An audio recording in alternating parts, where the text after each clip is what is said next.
iQOO Neo 9 Pro versus OnePlus 12R. So ఈరోజు రెండు comparison చూద్దాము అండ్ ఏది బెస్ట్, ఎందుకు ఏది బెస్ట్, మీకే సూటబుల్ అవుతుందని చెప్పేసి ఖచ్చితంగా వీడియోలో తెలుసుకుందాం అనమాట. సో నేను ఇక్కడ ప్రోస్ కాన్స్ నేను మాట్లాడడం లేదు, ఏ డిపార్ట్మెంట్లో ఏది బాగుంది, ఎక్కడ ఏది తగ్గుందని చెప్పేసి చెప్తాను. ఫస్ట్ చూసుకుంటే ప్రాసెసర్ రెండిట్లో మనకి స్నాప్డ్రాగన్ 8 Gen 2 ప్రాసెసర్ వస్తుంది అనమాట. కానీ ఇక్కడ iQOOలో మనకి Q1 చిప్ అని ఎక్స్ట్రా వస్తుంది. First of all Q1 chip అంటే నాకు కొంచెం తప్పుగా అర్థం చేసుకున్నారు మీరు. ఇక్కడ ఏంటంటే Q1 చిప్ అనేది మనకి డిస్ప్లే సంబంధించిన చిప్. మీరు కావాలంటే గూగుల్ చేసి చూడండి. ఆ చిప్ ఏం చేస్తుందంటే MEMC టెక్నాలజీ కానీ, ఫ్రేమ్ రేట్ని బూస్ట్ చేయడం కానీ, మన విజువల్ ఎక్స్పీరియన్స్ని బూస్ట్ చేయడం కానీ, కలర్స్ బూస్ట్ చేయడము, షార్ప్ చేయడము. సో దానివల్ల బెనిఫిట్ ఉండదా బ్రో అంటే ఖచ్చితంగా బెనిఫిట్ అయితే ఉంటుంది, ఒక 5% బూస్ట్ అయితే ఉంటుంది. బట్ మన వాళ్ళు చెప్పిన ఓవర్ హైప్ అయితే అంతా ఖచ్చితంగా ఉండదు. బట్ ఇవ్వడం మంచి గుడ్ థింగ్, నేను కాదని చెప్పను. కాకపోతే పర్ఫార్మెన్స్ ఓరియంటెడ్ చిప్ కాదు ఇది. సో డిస్ప్లేకి సంబంధించింది, ఆ డిస్ప్లే విజువల్ ఎక్స్పీరియన్స్ని ఎన్హాన్స్ చేస్తుంది, కానీ ఎక్కడ ఇది మన పర్ఫార్మెన్స్ని మాత్రం బూస్ట్ చేయదనమాట. అండ్ ఈ చిప్ మనకి అన్ని చోట్ల యూస్ అవ్వదు. ఎప్పుడైతే మనం గేమ్స్ ఆడుతూ ఉంటాం కదా, ఆ టైంలో ఇది గేమ్ ఫ్రేమ్ ఇంటర్పోలేషన్ ఆన్ చేసుకున్నామంటే ఆ టైంలో ఇది 90 FPSని 144 FPS కన్వర్ట్ చేయడం కానీ, 120 FPS కన్వర్ట్ చేయడం కానీ, ఆ ఫ్రేమ్ రేట్ తగ్గినప్పుడు ఆ ఫ్రేమ్ రేట్ని బ్యాలెన్స్ చేయడానికి కానీ అలాంటి టైంలో యూజ్ అవుతుంది. కానీ మోస్ట్ ఆఫ్ ద టైం ఇది అంత పెద్దగా అయితే మీకు యూస్ఫుల్గా ఉండదు. Next coming to performance, gaming నేను ఆడినప్పుడు మనకి ఇది డే టు డే లైఫ్ టాస్క్లకి ఇది చాలా బాగా పర్ఫార్మ్ చేస్తుంది. రెండు ఫోన్లు కూడా, రెండు ప్రాసెసర్స్ కూడా. రెండు ఫోన్స్లో మనము స్మూత్ 90 FPSలో BGMI ఆడొచ్చు. సో నేను ఆల్మోస్ట్ ఒక 1.5 hour 2 hours దాకా కూడా గేమ్ ఆడినాను రెండు ఫోన్స్లో నేను. సో నాకు ఎక్కడ మేజర్ ల్యాగ్స్ కానీ, మేజర్గా ఫ్రేమ్ డ్రాప్స్ అయిపోవడం కానీ నేను ఎక్కడ నోటీస్ అయితే చేయలేదు. జెన్షన్ ఇంపాక్ట్ కూడా నేను ఆడినాను.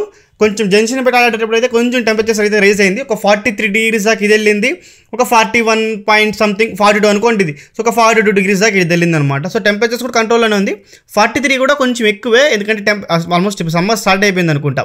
సో బట్ ఓకే, ఈ 8 series ప్రాసెసర్స్కి ఇది కామన్ అనమాట టెంపరేచర్స్ మాత్రము. బట్ నార్మల్ టైంలో మీరు నార్మల్గా యూస్ చేస్తూ ఉంటే, వాట్సాప్, ఫేస్బుక్ అవన్నీ యూస్ చేస్తూ ఉంటే మీకు ఎక్కడ ఈ ఓవర్ హీటింగ్ ఇష్యూస్ కానీ, ఎక్కడ ఇష్యూస్ కానీ మీకైతే హీట్ అయితే అవ్వడం లేదు. గేమ్స్ ఆడినప్పుడు మాత్రమే టెంపరేచర్స్ అయితే రైజ్ అవుతుంది అనమాట. ఒక పాయింట్ కన్క్లూజన్ ఏం చెప్తానంటే గేమింగ్ గురించి మాత్రము, సో రెండు ఫోన్స్ కూడా మీ గేమింగ్ ఎక్సలెంట్గా పర్ఫామ్ చేస్తాను, దాని ఎటువంటి డౌట్ లేదు. మీరు గేమింగ్ కావాలంటే రెండిట్లో ఏ ఫోన్ అని తీసుకోవచ్చు. కాకపోతే ఏంటంటే ఇది కర్వ్ డిస్ప్లే ఇవ్వడం వల్ల మీ గేమింగ్ ఎక్స్పీరియన్స్ కొంచెం తగ్గచ్చు. ఇంత ఫ్లాట్ డిస్ప్లే ఇవ్వడం వల్ల, ఆ Q1 చిప్ ఇవ్వడం వల్ల ఒక 5% బూస్ట్ అయితే మనకు ఖచ్చితంగా iQOOలో ఒక బెటర్ ఉంటుంది అనమాట. చూసుకుంటే డిస్ప్లే చేసి దీంతో రెండిట్లో మనకి 6.78 inches వస్తుంది అనమాట. రెండు 1.5 రెజల్యూషన్ సపోర్ట్ చేస్తుంది. రెండు LTPO ప్యానల్స్ అనమాట. అండ్ ఇక్కడ డిఫరెన్స్ మీరు ఎక్కడ నోటీస్ చేస్తారంటే ఇది 144 Hz సపోర్ట్ చేస్తుంది అనమాట, ఇది 120 Hz సపోర్ట్ చేస్తుంది. అండ్ మనకి OnePlusలో వచ్చేసి 4500 nits అన్నారు పీక్ బ్రైట్నెస్, దీంతో వచ్చేసి 3000 nits అని చెప్పారు అనమాట. పీక్ బ్రైట్నెస్ మైండ్లోంచి తీసేయండి. సో నేను చెప్పేది ఏంటంటే రెండు ఫోన్స్ మీరు అవుట్ సైడ్ వాడినప్పుడు మీకు ఎక్కడ విజువల్ ఎక్స్పీరియన్స్ దెబ్బతినడం కానీ, మనకి బ్రైట్నెస్ తక్కువ ఉందని అనుకోవడం కానీ, మీరు ఎక్కడ అవుట్ సైడ్ కానీ, ఇండోర్లో కానీ ఎక్కడ మీరు ఫీల్ అవ్వరు. సాచురేషన్ లెవెల్స్ కానీ, కలర్స్ కానీ అన్నీ ఎక్సలెంట్గా ఉంటుంది. రెండు ఫోన్స్ కూడా చాలా చాలా బాగుందన్నమాట. మనకి కర్వ్ డిస్ప్లే ఇవ్వడం వల్ల కొంచెం ప్రీమియం ఫీల్ ఉంటుంది. ఆ డిస్ప్లే విజువల్ ఎక్స్పీరియన్స్ మాత్రం కొంచెం మీకు ప్రీమియంగా అనిపిస్తుంది అనమాట. దీని మోర్ పాయింట్ నేను యాడ్ చేయాలనుకుంటాను హ్యాప్టిక్స్. సో హ్యాప్టిక్స్ వచ్చేసి మనకు ఆల్వేస్ వన్ప్లస్లో నాకు కొంచెం బెటర్ అనిపించింది హ్యాప్టిక్స్ మాత్రము. సో హ్యాప్టిక్స్ దీంతో ఉంది, బాగుంది. కాకపోతే దీనికి కంపేర్ చేసుకుంటే ఇది కొంచెం మనకి బెటర్ అనిపించింది అనమాట. రెండు డిస్ప్లేస్ ఆ ప్రైజెస్కి ఖచ్చితంగా వాల్యూ ఫర్ మనీ డిస్ప్లేస్ మాత్రం ఎక్సలెంట్గా ఉంది. డిస్ప్లేస్లో ఎటువంటి వంక పెట్టడానికి లేదు, డిస్ప్లేస్ మాత్రం చాలా బాగుంది. అండ్ నెక్స్ట్ చూసుకుంటే కెమెరాస్, మనకి OnePlusలో వచ్చేసి 50 MP main camera, Sony IMX890 సెన్సార్తో వస్తుంది. And 8 MP ultra wide angle camera, 16 MP front కెమెరాతో వస్తుంది అనమాట. ఇది వచ్చేసి మనకి iQOO Neo 9 Pro వచ్చేసి మనకి 50 MP మెయిన్ కెమెరా, IMX920 సెన్సార్తో వస్తుంది. అండ్ ఇంకొకటి 8 MP ultra wide angle camera, 16 MP front కెమెరాతో వస్తుంది అనమాట. సో రెండు ఫోన్స్లో కూడా major disappointment 8 MP ultra wide angle ఇవ్వడం. అఫ్కోర్స్ దీంతో 2 MP ఇచ్చారు, దాని నుంచి ఎక్కువ అవసరం కూడా లేదనుకోండి, అది వేరే విషయం. సో రెండిట్లో కూడా మనకి 8 MP ఇవ్వడం, ఇదికి 40,000, ఇది 35,000. ఈ ప్రైస్ బ్యాకెట్స్లో 8 MP ఇవ్వడం ఎంతవరకు కరెక్ట్? So waste. 8 MP మీరు అసలు యూజ్బుల్ కూడా ఉండదు తెలిసిన. ఫొటోస్ పెడతాను, చూస్తారు 1 by 1 నెక్స్ట్ అప్కమింగ్లో. కమింగ్ టు ఫొటోస్, రెండు పిక్చర్స్ రెండు ఫోన్స్లో మనం ఫొటోస్ తీసినప్పుడు రెండిట్లో బాగుంది. డే టైంలో కానీ, నైట్ టైంలో కానీ, షార్ప్నెస్లో కానీ అన్నీ బాగానే ఉంది. కానీ ఇక్కడ ఎక్కడంటే HDR ఫొటోస్ తీసినప్పుడు మనం ఖచ్చితంగా iQOO చాలా బెటర్గా పర్ఫామ్ చేస్తుంది అనమాట. సో OnePlusలో మన డ్రాబ్యాక్ ఏంటంటే HDRలో కొంచెం ఇది వస్తుంది. అండ్ iQOOలో మనకి కొంచెం కలర్స్ వివిడ్ బూస్ట్ చేస్తుంది, కలర్స్ని మనకి ఎక్కువ వైబ్రెంట్గా చేస్తుంది అనమాట. ఐ క్యాచింగ్గా ఉంటుంది, బాగుంటుంది. బట్ నేచర్గా ఇష్టపడే వాళ్ళకి ఇక్కడ వన్ ప్లస్ కొంచెం బెటర్ ఉంటుంది అనమాట మెయిన్ సెన్సార్లో మాత్రం. సో మెయిన్ సెన్సార్ మాత్రం రెండు నెక్ టు నెక్కే ఉంటుంది. ఆ హెచ్డిఆర్లో కొంచెం మనకి వన్ ప్లస్లో తగ్గచ్చు. మిగతా విషయంలో మాత్రం నాకు రెండు ఆల్మోస్ట్ బాగా నచ్చింది. నైట్ టైంలో మాత్రం నాకు ఐక్యూనే కొంచెం బాగా నచ్చింది అనమాట ఖచ్చితంగా ఇక్కడ. సో బెటర్గా తీసుకుంటుంది ఐక్యూలో, బెటర్ డీటెయిల్స్ కానీ. ఇంకోటి portrait shots. So portrait shots మాత్రం ఇక్కడ వన్ ప్లస్ ఈజీగా వేస్ట్ ఇక్కడ, ఎందుకంటే 1xలో పోర్ట్రేట్ షాట్స్ తీస్తామన్నమాట. అక్కడ పెద్దగా మనకి ఏం పర్ఫామ్ చేయడానికి ఉండదు. దీంతో మనం 2xలో పోర్ట్రేట్ షాట్స్ తీయచ్చు అనమాట. అసలు నైట్ టైంలో తీసిన, డే టైంలో తీసిన ఎక్సలెంట్గా మన పోర్ట్రేట్ షాట్స్ మాత్రం దాంతో ఎటువంటి డౌట్ లేదు. And next coming to ultra wide angle. So దీంతో రెండు కూడా బిలో యావరేజ్గా పర్ఫామ్ చేస్తుంది. సో డే టైంలో ఓకే, రెండు కూడా అట్టా ఉంది అనమాట. బట్ నైట్ టైంలో రెండిట్లో కూడా మనకి డీటెయిల్స్ ఎక్కువ క్యాప్చర్ చేయలేకపోతుంది, ఎక్కువ నాయిస్ ప్రొడ్యూస్ చేస్తుంది. రెండు కూడా యావరేజ్గా ఉందని చెప్పుకోవచ్చు. And coming to front camera. So front కెమెరాలో నాకు కొన్నిసార్లు వన్ ప్లస్ బెటర్ అనిపిస్తుంది, కొన్నిసార్లు మనకి ఐక్యూ బెటర్ అనిపిస్తుంది. ఎందుకంటే సో వన్ ప్లస్లో బెటర్ హెచ్డిఆర్ ఫోటోస్ తీసుకోవచ్చు ఫ్రంట్ కెమెరా యూస్ చేసినప్పుడు. దీంతో కొన్నిసార్లు హెచ్డిఆర్ ఫోటోస్ క్యాప్చర్ చేయడం, హెచ్డిఆర్ ఆన్ చేస్తే కూడా మనకి హెచ్డిఆర్ ఫోటోస్ తీయడం లేదనమాట. సో ఓకే రెండు కూడా, బట్ దీంతో మాత్రం ఖచ్చితంగా ఫ్రంట్ కెమెరాలో మాత్రం వన్ ప్లస్సే కొంచెం బెటర్ అనేది నా opinion. And front camera portrait shots కూడా నాకు వన్ ప్లస్ రెండు కూడా ఆల్మోస్ట్ ఈక్వల్ అని పర్ఫామ్ చేస్తుంది అబ్బా. పెద్దగా నాకు ఇది బాగుంది చెప్పడానికి అయితే లేదు. రెండు 16 మెగాపిక్సెల్ కెమెరాసే, రెండు ఇదే ఈక్వల్ అని పర్ఫామ్ చేస్తుంది. కాకపోతే ఐక్యూలో కొంచెం మన కలర్స్ బూస్ట్ చేస్తుంది కదా, మనకి ఐ క్యాచింగ్గా ఉంటుంది, చూడడానికి బాగుంటుంది మనకి ఐక్యూలో చూడడానికి. Next coming to videos. So రెండు మెయిన్ కెమెరాలు యూస్ చేసుకుని మనము 4K 60 FPS రికార్డ్ చేయొచ్చు. అండ్ ఐక్యూలో మనము 8K 30 FPS రికార్డ్ చేయొచ్చు అనమాట. ఆ 8K 30 FPS ఎంతమంది యూస్ చేస్తారు నాకు తెలియదు, చాలా ఎంబీ తీసుకుంటుంది అనమాట. కానీ ఇక్కడ ఏంటంటే 8K 30 FPSలో మనకి స్టెబిలైజేషన్ లేదు. సో స్టెబిలైజేషన్ లేని ఫుటేజ్ మనం ఎంత వచ్చితే మనం ఏం యూస్ చేసుకుంటాం. 8K ఇవ్వడం గుడ్ థింగ్, బట్ దానికి అయితే స్టెబిలైజేషన్ అయితే లేదు. సో రెండు కెమెరాలో మనం 4K వీడియో రికార్డ్ చేసినప్పుడు అన్ని బాగానే, రెండిట్లో డే టైంలో మాత్రం రెండు నెక్ టు నెక్కే వస్తుంది, రెండు బాగానే ఉంది. వీడియో క్వాలిటీ మాత్రం దీంతో కొంచెం ఆల్వేస్ ఐక్యూ చెప్తాను కదా, కొంచెం వైబ్రెంట్ చూపించినా కూడా. సో రెండిట్లో కూడా డే టైంలో మాత్రం చాలా బాగుంది. Coming to night time, main camera 4K record చేస్తాం కదా, ఆ టైంలో మాత్రం నైట్ టైంలో ఐక్యూ కొంచెం బెటర్గా పర్ఫామ్ చేస్తుంది, బ్రైట్గా ఉంది వీడియో, కొంచెం చూడడానికి కూడా బాగుందనమాట. దీంతో కొంచెం డల్గా వస్తుంది. సో డల్గా రావడం అని కాదు, బట్ బాగుంది. అల్ట్రా స్టెబిలైజేషన్ మోడ్ ఆన్ చేసినప్పుడు ఐక్యూలో మనకి నైట్ టైంలో మాత్రము ఇక్కడ కొంచెం గోస్ట్ ఎఫెక్ట్ లాగా వస్తుంది అనమాట. అంటే ఆ ఇమేజ్ ప్రాసెసింగ్ ఉంది కదా, వీడియో ప్రాసెస్ అయ్యేటప్పుడు స్టెబిలైజేషన్లో కొంచెం ప్రాబ్లం ఉంది. సో దానివల్ల మనకి ఆ గోస్ట్ ఎఫెక్ట్ లాగా, గోస్ట్ ఎఫెక్ట్ అంటే ఏం కాదు, పిక్సలైట్ అయిపోవడం వీడియోస్, అండ్ ఇట్లా మనం వెళ్తూ ఉంటే ఆ వీడియో అక్కడే స్టక్ అయిపోవడం, దాన్ని గోస్ట్ ఎఫెక్ట్ అంటున్నా. సో ఇక్కడ ఐక్యూలో మాత్రం ఆ ప్రాబ్లం నేను నోటీస్ చేశాను అల్ట్రా స్టెబిలైజేషన్ మోడ్ ఆన్ చేసినప్పుడు. సో దీంతో కూడా అంత పెద్దగా అయితే ఏం లేదు, కానీ 1080p 4Kలో స్టెబిలైజేషన్ ఉంది కదా, సో రెండిట్లో బాగానే ఉందన్నమాట. కానీ నైట్ టైంలో మాత్రం ఐక్యూ బెటర్గా పర్ఫామ్ చేస్తుంది. And coming to ultra wide angle. So ultra wide యాంగిల్లో మనం రెండు ఫోన్స్లో యూజ్ చేస్తే 1080p 30 FPS మాత్రమే. ఇక్కడే నేను కానుగా చెప్పేది, ఎందుకంటే మనకి అదే ప్రైస్ బ్యాకెట్లో ఉన్న నథింగ్ ఫోన్ 2 నేను కంపేర్ చేయకూడదు అనుకున్నా, బట్ చేస్తున్నా. చూడండి 50 మెగాపిక్సెల్ అల్ట్రా వైడ్ యాంగిల్ వస్తుంది కదా, దాంతో మనం 4K 60 FPS రికార్డ్ చేసుకోవచ్చు అనమాట. సో నాకు 35,000 40,000 పెట్టినప్పుడు 8 మెగాపిక్సెల్ ఇవ్వడము, అండ్ 1080p ఇవ్వడము, అంటే అది కొట్టి చూపిస్తున్నట్టుంది ప్రైస్ కట్ ఇక్కడ. సో ఈ ప్రైస్కి ఇంతేరా అనేలా కొట్టి చూపించడం నా ఒపీనియన్ అనమాట.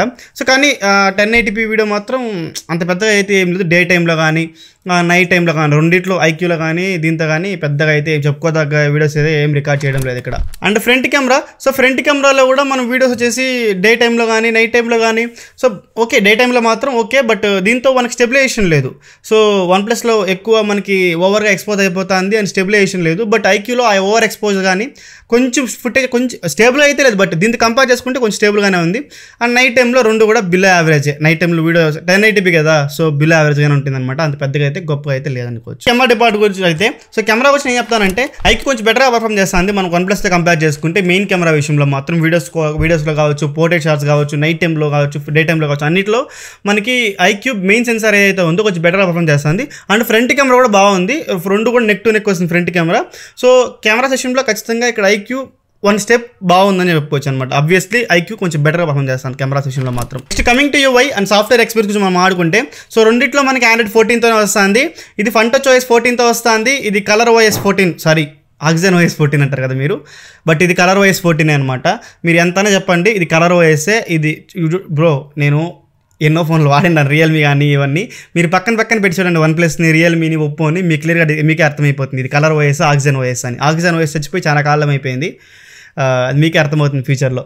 ఓకేనా. So colour voice and fun touch voice ఏది బెటర్ అని అడిగామంటే మాత్రము, సో ఇక్కడ మనకి ఫోన్ ఓపెన్ చేస్తే దీంతో బ్లోటూర్ ఒక్కటి కూడా మనకు ఉండదు. ఏదో OnePlus సంబంధించిన కొన్ని యాప్స్ అవి ఉంటుందే కానీ దీంతో మాత్రము ఎక్కచక్కగా బ్లోటూర్ వస్తుంది. Amazon, PhonePe, something LinkedIn, Snapchat అది ఇది కొంచెం కానీ తగ్గించారు. నేను ప్రీవియస్ కంపేర్ చేసుకుంటే దీంతో కొంచెం తగ్గించారు. హాట్ యాప్స్, హాట్ గేమ్స్ ఇవన్నీ తీసేశారనమాట ఈ ఫోన్లో. ఓకే కొన్ని తీస్తాను, బట్ కంప్లీట్గా తీస్తే బాగుంటుంది. ఎందుకంటే వీళ్ళు కోచ్ చేస్తున్న ప్రైస్ 35,000. సో ప్రీమియం సెగ్మెంట్కి వెళ్ళిపోతున్నారు ఆల్మోస్ట్. సో ఆ ప్రైస్ బ్యాకెట్కి ఖచ్చితంగా దీంతో బ్లోటూర్ తీయాలనేదే నా ఒపీనియన్. సో కాకపోతే ఓకే మీకు కొంతమందికి ఫన్ టచ్ వాయిస్ నచ్చచ్చు, కొంతమందికి ఆక్సిజన్ వాయిస్ నచ్చచ్చు, colour voice. So colour voice నిజంగానే ఇక్కడ చాలా పాలిష్గా ఉంది, చాలా బాగా ఆప్టిమైజ్ చేస్తున్నారు colour voice compare to fun touch voice కానీ కంపేర్ చేసుకుంటే నిజంగానే కలర్ వాయిస్ మాత్రం చాలా బెటర్గా పర్ఫామ్ చేస్తుంది అనమాట. దీంతో కొంచెం పుష్ నోటిఫికేషన్స్ ఆ యాప్ ఇన్స్టాల్ చేసుకో, ఈ యాప్ ఇన్స్టాల్ చేసుకో, అవి ఇవి అని వస్తూ ఉంటుంది అనమాట. బట్ దీంతో నేను ఎక్కడ అది ఇన్స్టాల్ చేసుకో నాకు ఎక్కడ నేనైతే నోటీస్ అయితే చేయలేదు. మనకి ఖచ్చితంగా OnePlus బెటర్ ఎక్స్పీరియన్స్ వస్తుంది, బెటర్ UI ఎక్స్పీరియన్స్ వస్తుంది అనమాట. అండ్ రెండు ఫోన్స్ కూడా మనకి 3 ఏళ్ళ ల్యాండ్ అప్డేట్స్ వస్తుంది అనమాట, దాంతో ఎటువంటి డౌట్ లేదు. ఇక్కడ ఖచ్చితంగా OnePlusలో ఉన్న కలర్ వాయిస్ కావచ్చు అలియాస్ ఆక్సిజన్ వాయిస్ కొంచెం బెటర్గా పర్ఫామ్ చేస్తుంది అనుకోవచ్చు. Next coming to battery department. So battery చూసుకుంటే దీంతో వచ్చేసి మనకి 5500 mAh ఇచ్చారు, అండ్ దీంతో వచ్చేసి 5160 mAh ఇచ్చారు అనమాట. దీన్ని ఛార్జ్ చేయడానికి 120 వాట్ ఛార్జర్ మనకి బాక్స్లో ఇంక్లూడ్ చేస్తున్నారు. ఛార్జర్కి 120 వాట్ ఛార్జర్ని మనకి బాక్స్లో ఇంక్లూడ్ చేస్తున్నారు, అండ్ దీని ఛార్జర్కి 100 వాట్ ఛార్జర్ని మనకి బాక్స్లో ఇంక్లూడ్ చేస్తున్నారు అనమాట. సో రెండిట్లో మనకు పౌచ్లు వస్తాయి, రెండింటికి మనకు ప్రీ అప్లైడ్ స్క్రీన్ కార్డ్ వస్తుంది. సో బాక్స్లో ఎటువంటి కంటెంట్స్ అయితే మిక్స్ ఇచ్చేలేదనమాట. అండ్ ఇంకోటి ఏంటంటే దీంతో 100 వాట్ ఛార్జర్ ఇచ్చారు కదా, దాంతో Type A to Type C ఇచ్చారనమాట, దీంతో PD టైప్ ఇచ్చారనమాట. So Type C to Type C ఇచ్చారు. దీనికి ఇవ్వడం వల్ల మన బెనిఫిట్ ఏమంటే ఆ ఛార్జర్ యూస్ చేసుకొని మనం వేరే ల్యాప్టాప్స్కి కానీ వేరే డివైజర్కి కానీ మనం అప్ టు 65 వాట్ వరకు కొంచెం యూస్ చేసుకోవచ్చు అనమాట. ఆ వైరు ఛార్జింగ్ టైప్ మొత్తం Type C ఇవ్వడం వల్ల. అండ్ ఈ రెండు ఫోన్స్కి డేటా కాపీ చేసుకోవాలన్నా కూడా మనకు ఆ Type C to Type C cable use అవుతుంది అనమాట. ఇక్కడ మనకి ఛార్జర్ విషయంలో కొంచెం ఐక్యూ బాగుందన్నమాట ఛార్జర్లో. అండ్ ఛార్జింగ్ స్పీడ్స్ చూసుకుంటే రెండు కూడా మనకి ఇది 100 వాట్ ఇది 120 వాట్ అయినా కూడా రెండు కూడా 30 నుంచి 35 నిమిషాల్లో ఫుల్ ఛార్జ్ అయిపోతుంది. ఆబ్వియస్లీ 10% నుంచి మీరు ఛార్జింగ్ పెట్టినారంటే రెండు కూడా 30 to 35 minutes అప్రాక్సిమేట్లీ. మీరు ఒక హాఫ్ అన్ అవర్ 40 minutes మైండ్లో పెట్టుకోండి, ఖచ్చితంగా రెండు కూడా అంత టైంలో మనకు ఫుల్ ఛార్జ్ అయిపోతుంది అనమాట, దాంతో ఎటువంటి డౌట్ లేదు. అండ్ డిశ్చార్జింగ్ విషయంలోకి వస్తే మాత్రం ఖచ్చితంగా OnePlus మాత్రం కొంచెం బెటర్గా ఉందన్నమాట. సో నాకైతే కొన్నిసార్లు అయితే 7.5 hours కూడా స్క్రీన్ టైం వచ్చింది, 7.5 hours 8 hours దగ్గర కూడా వచ్చిందనమాట స్క్రీన్ టైం. అండ్ దీంతో కూడా ఓకే బాగానే వస్తుంది, ఇది కూడా చాలా బాగా వస్తుంది ఛార్జింగ్ కూడా. ఇది కూడా కొన్నిసార్లు 7 hours 6.5 hours to 7 hours, games ఎక్కువ ఆడినప్పుడు కొంచెం 6.5 hours, కొంచెం గేమ్స్ తక్కువ ఆడినప్పుడు 7 hours 7 hours మ్యాక్సిమం నాకు వచ్చింది స్క్రీన్ టైము. బట్ ఓకే ఒక హాఫ్ అన్ అవర్ తేడా రావచ్చేమో మీకు.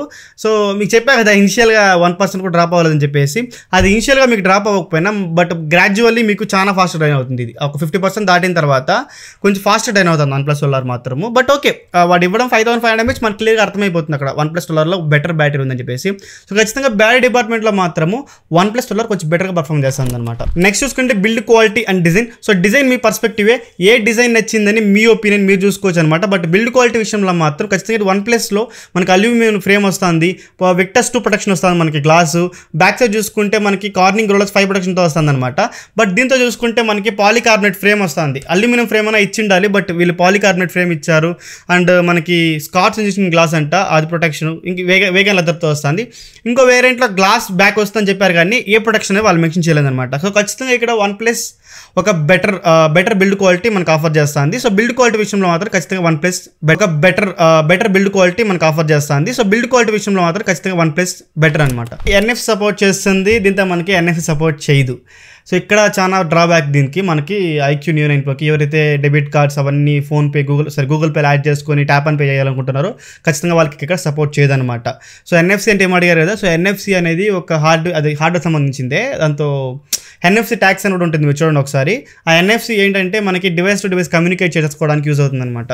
సో ఆ కార్డు మనకు యాడ్ చేసుకున్నామంటే మీరు ట్యాప్ అండ్ పే వాటికన్నా యూజ్ అవుతుంది అనమాట NFC అంటే అది. సో దీంతో అది లేదు. రెండిట్లో కూడా Wi-Fi 7 అండ్ Bluetooth 5.3కి సపోర్ట్ చేస్తాను. వస్తుంది. రెండిట్లో కాల్ క్వాలిటీ అండ్ సిగ్నల్ రిసెప్షన్లో నాకు ఎటువంటి ప్రాబ్లం అయితే అనిపించలేదు. Next coming to pricing and variants. So pricing చూసుకుంటే ఈ ఫోన్ వచ్చేసి మనకి బేస్ వేరియంట్ OnePlus 8 128GB వచ్చేసి మనకి అరౌండ్ ఒక 39,000కి లాంచ్ చేసినారు. అంటే 40,000 విత్ కార్డ్ ఆఫర్తో 39,000 అనమాట. ఇది వచ్చేసి మనకి IQ Neo 9 Pro. ఈ ఫోన్ వచ్చేసి మనకి 8 256GB బేస్ వేరియంట్ ప్రజెంట్కి మాత్రము. నేను కొన్నది 34,000కి. సో విత్ కార్డ్ ఆఫర్స్తో ఈరోజు వితౌట్ కార్డ్ ఆఫర్స్తో 37,000, విత్ కార్డ్ ఆఫర్స్ అయితే 35,000 అనమాట. 35,000 మనం కన్సిడర్ చేసుకున్నాం ఇక్కడ. సో 35,000కి ఇక్కడ LPDDR5X ర్యామ్తో 256GB UFS 4.0 స్టోరేజ్తో వస్తుంది. ఇక్కడ 39,000కి మనకి LPDDR5X ర్యామ్తోనే UFS 3.1 స్టోరేజ్తో వస్తుంది అనమాట. ఇలా చేసుకుంటే ఈ ఫోన్ మనం 4,000 రూపాయలు ఎక్కువ వస్తుంది. సో 4,000 ఎక్కువకి వాళ్ళు ఏం ఆఫర్ చేస్తున్నారు, మనకి అల్యూమినియం బిల్డ్ క్వాలిటీ ఆఫర్ చేస్తున్నారు, బెటర్ బిల్డ్ క్వాలిటీ ఆఫర్ చేస్తున్నారు అనమాట ఫస్ట్ ఆఫ్ ఆల్. అండ్ ఇంకోటి NFC, దీంతో కంపేర్ చేసుకుంటే మనకి NFC ఉంది. అండ్ డౌన్ గ్రేడ్స్ చూసుకుంటే కెమెరాస్ విషయంలో మాత్రం ఖచ్చితంగా డౌన్ గ్రేడ్ అని మనం చెప్పుకోవచ్చు. కెమెరాస్ ఒకటి, దీంతో ల్యాక్, అది కూడా మెయిన్ కెమెరా బాగానే పర్ఫామ్ చేస్తుంది. మెయిన్ కెమెరాలో HDRలో మాత్రం ప్రాబ్లం ఉందన్నమాట. సో ఇది ఈ కెమెరాస్ విషయంలో మాత్రం. సో దీంతో కంపేర్ చేసుకుంటే ఇది ఎందుకు బెటర్గా అంటే గేమింగ్ ఎక్స్పీరియన్స్ దీంతో కంపేర్ చేసుకుంటే దీంతో మనకు కొంచెం బెటర్గా ఉంటుంది. అదే ఆ గేమ్ ఫ్రేమ్ ఇంటర్పోలేషన్ కానీ ఆ ఎక్స్ట్రా గేమింగ్ ఫీచర్స్ కానీ మన గేమింగ్కి ఇది కొంచెం బెటర్గా ఉంటుందన్నమాట. సో దీంతో ఏముందంటే మైనస్ మాత్రము ప్లాస్టిక్ ఫ్రేమ్ ఇస్తున్నాడు, NFC లేదు, డాల్బీ అట్మాస్ లేదు. సో మన దీంతో డాల్బీ అట్మాస్ ఇస్తున్నాడు, కాకపోతే స్పీకర్ సపోర్ట్ చేయదన్నమాట.